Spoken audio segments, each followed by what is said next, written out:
কুল্লু নাফসিন যায়েকাতুল মাউত। অতীব দুঃখের বিষয়, আমরা যখন মারা যাই আমাদের সেই ঠিকানা ঢাকা শহরে কোথাও ছিল না।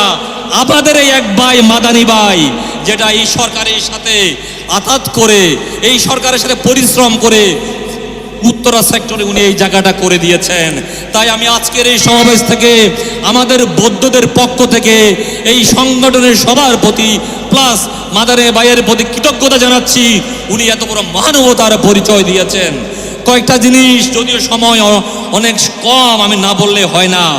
আপনারা দেখবেন স্বাধীনতার 54 বছর পরে আজকে আমাদের যারা বৌদ্ধ মাইনরিটি, এদের সুখ দুঃখ হাসি কান্না বলার মতো কোনো সুযোগ নাই। কারণ যেভাবে ইলেকশনগুলি হয়, আমরা দেখবেন একাদশ জাতীয় সংসদে যখন ইলেকশন হয়, আপনারা এই আন্দোলনে যেই ভোট পেয়েছিল অথচ সেই ভোটে 4র্থ নাম্বারে হয়। কিন্তু দুঃখের বিষয়, ভোট পেলে কি হবে? এই যে শুভঙ্করের ফাঁকি, এই জন্য আমাদের প্রয়োজন প্রপোর্শনেট, এই যে পিআর, এটা খুব প্রয়োজন। কেন? আমি যদি আমার ভোট দেওয়ার পরে আমার রাইট এস্টাবলিশ করতে না পারি, তাহলে আমার ভোট দেওয়ার কোনো প্রয়োজন নাই। সুতরাং আমরা চাই আমাদের এই গোষ্ঠী, যারা বাংলাদেশে 42 লক্ষ বৌদ্ধ বাস করেন, যদি আমরা 1/3 ভোটার হই, আপনি তাহলে আসে কতজন? 3, 14, 42, 2 লক্ষ লোকে যদি একটা সিট পাওয়া যায়, তাহলে আমরা 7টা সিট পাই। এই পর্যন্ত আমরা শুধু আমাদেরকে ইউজ করা হয়েছে। কিন্তু আজকে আমাদেরকে যিনি এই স্টেজে নিয়ে আসছেন, তার প্রতি কৃতজ্ঞতা জানাচ্ছি। তার প্রতি আমরা কমিটমেন্ট ব্যক্ত করে যেতে চাই। পিআরের বিকল্প নাই, পিআরের বিকল্প নাই।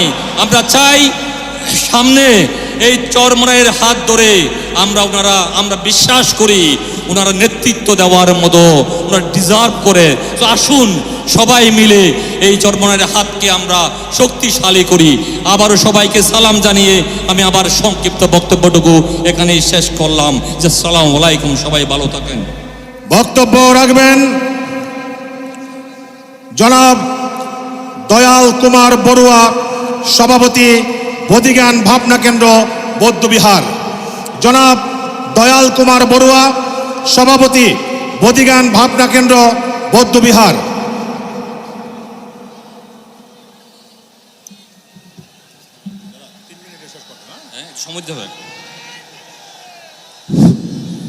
আসসালামু আলাইকুম, সবাই কেমন আছেন? মর্নিং শোজ দ্য ডে, সকালের সূর্য দেখে বোঝা যায় দিনটা কেমন যাবে।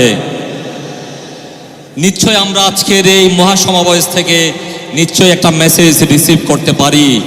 মানুষ কি চায়? মানুষ পরিবর্তন চায়।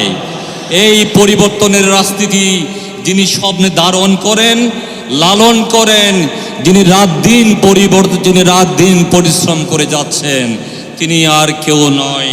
তিনি আমাদের এই ভাই, আমাদের এই গার্ডিয়ান, যিনি স্বপ্নদ্রষ্টা, আমাদের আজকে যিনি এত বড় আয়োজন করেছেন, আমাদের করিম ভাই, জালাল ভাই, যাদের নেতৃত্বে আজকে এই যে এই আন্দোলন, ইসলামিক আন্দোলনের আজকে এত বড় মহাসমাবেশ, এখান থেকে নিশ্চয় আমরা একটা মেসেজ পাই।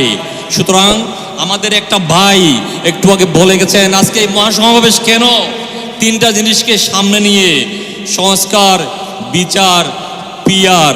আসলে আমরা এই সমস্ত ওয়ার্ডের বিশ্লেষণ প্রয়োজন, আনলেস শুধু আমরা কিছুই জানবো না।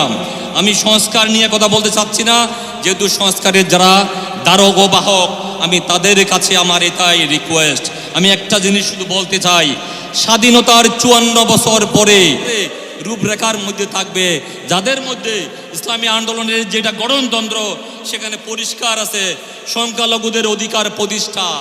এই জিনিস আমি কাদের মধ্যে দেখি নাই, তাদের প্রমাণ আজকে এই যে মহাসমাবেশকে আমাদের মতো মানুষকে এসে মূল্যায়ন করেছেন। কয়েকটা কথা না বললে হয় না। আমাদের আরেক ভাই যিনি ইসলামিক ফাউন্ডেশনে এখানে আছেন, মাদানী ভাই, আমাদের ঢাকা শহরে আজকে 54 বছর ধরে মানুষ যখন মারা যায় তখন তার শেষ ঠিকানা, আপনারা আমি আর একটা অনুষ্ঠানে বলছিলাম, কোথায়? সবার ঠিকানা একটাই,